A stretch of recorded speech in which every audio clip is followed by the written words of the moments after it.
जरांगे पाटलांच्या पाठिंब्याकरता बार्शी तहसील कार्यालयासमोरील आमरण उपोषण गेल्या 3 दिवसापासून सुरू आहे.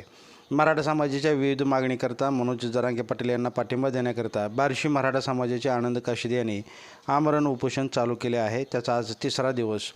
तिसऱ्या दिवशी त्यांनी औषधोपचार व तपासणी करता नकार दिला. कारण मनोज जरांगे पाटील हे जर औषध उपचार घेत नसतील किंवा तपासून घेत नसतील, वैद्यकीय उपचार घेत नसतील तर आम्ही देखील घेणार नाही, अशी भूमिका त्यांनी यावेळी घेतली.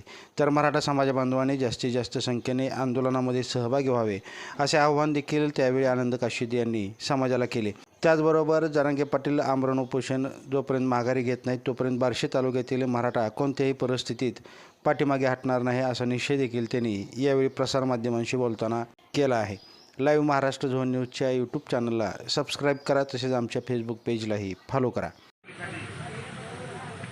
जळगाव मराठा समाजाचा धुरंधर योद्धा मनोज जरांगे पाटील अंतरवाली सराटी या ठिकाणी मागील 4 दिवसापासून बिना पाण्याचं आमरण उपोषण करत आहेत. त्यांना पाठिंबा म्हणून आम्ही बार्शी तालुक्यातील मराठ्यांच्या वतीनं बार्शी तहसील कार्यालयासमोर मागील 3 दिवसापासून आमरण उपोषण चालू केलेलं आहे. आज आमच्याकडं उपचाराची या ठिकाणी असणारे डॉक्टर साले असता आम्ही देखील उपचार नाकारला.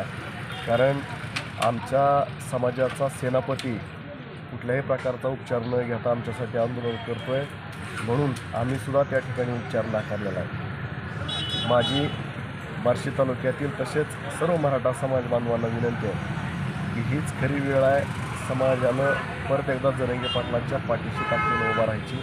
आपण सगळेजण एका ताकदीनं लढू आणि आरक्षणाचा विजय, आरक्षण आपण सरकारकडून घेतल्याशिवाय स्वस्थ बसायचं नाही, एवढंच आव्हान या निमित्तानं करतो. जय जिजाऊ, जय शिवराय.